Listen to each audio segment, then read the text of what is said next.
From Kyrene Lanes and Chandler here for the title matches of today's JBT event. It's endless 10th frame, and we got two guys who can strike endlessly, so this should be interesting. Acuff taking on Jakob Butturff. That is Derek puring that shot. He's gone double spare double to take an early lead against Butturff.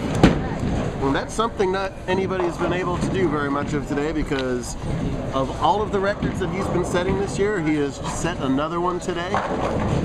With a 222 final game, he set the all-time 8-game scoring record. After over 1,000 tournaments, he's got the best one ever at plus 509. He had to double in the 10th to do it, and he did it. Amazing some of the numbers Jakob is putting up all season long. He's currently tied with Kyle King for 15 titles this season. So he's going to obliterate the single season titles record. He'll set it today with 16 if he gets the win. If not today, next week. If not next week, the week after that. There's a lot of time left. What, about 30 tournaments left on the calendar? And he'll be at most of them. Meanwhile, Acuff with an impressive career of his own. He's been stuck on 14 wins for quite a while. So he would love to reach that 15 title milestone. Jakob looking to tie Andrew Kane with 22 career titles. So we're talking big time stuff out of both bowlers. That ball was right of target the whole way, and kind of lucky to only leave the 4-pin there. We bowled on a pattern that was the 2013 team shot from Reno, and it quite clearly played softer than that, and that happens. When these guys, for those who aren't familiar with this, when you download a pattern, you're downloading a certain volume and a certain distance from a website. And there's factors way beyond just that volume and length that go into it. They use a totally different oil in Reno, on a totally different surface in Reno. This is much higher friction and a much lower viscosity oil. That makes all the difference. Players today had a little bit of room to the right and a little bit of friction to the left. That makes all the difference. Whereas yesterday, they may have had some room in the middle, but there was absolutely no friction outside, and that's why the scoring was diametrically opposite to what we had yesterday. Striking the 6 for Butturff, that's only his second strike of the game, surprisingly. Although he did most of his scoring earlier on today. His first 5 games, 3 of them were 279s, with a 257 and a 247 in between to qualify at plus 341. That was our second best all-time, to Oscar Chan's 358 shot earlier this season. So even though we've overall been putting out harder and harder shots, when they've had an opportunity to score, they have just leveled them. These guys are good. Way left this time. Wow. Alrighty then, says Derek up. Camera left then, as he almost stumbled to the foul line. You're using that cyclone, right? Is that the cyclone? Both lanes? Huh? Both lanes?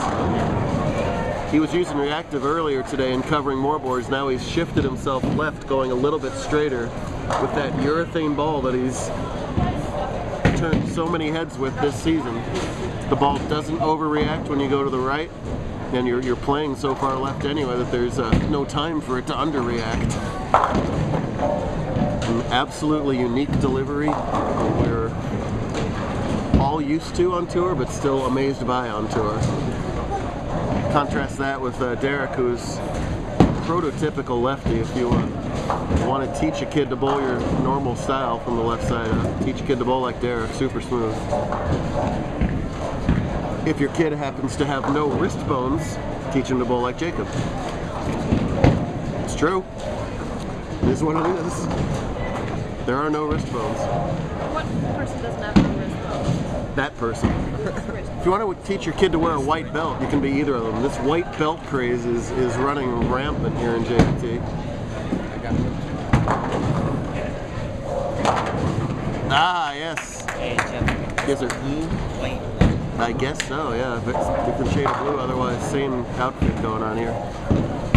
Go watch the old YouTube tapes of Pro Tour from like the mid 80s, early 80s. They all had white belts on too. Everything old is new again. Right now, Acuff leads by 13 pins, still anybody's game, and you're always looking towards the end of this game because no matter what you do, you got to find a way to strike on your final ball to get that endless 10th going on. No lead is safe. Nobody knows that more than Butturff, who shot 299 in endless 10th a couple weeks ago and had a decent chance of losing that game to Eric Hatchett.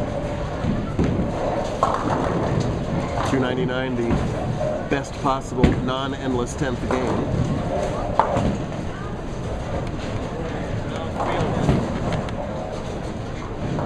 Don't argue with me while I'm taping.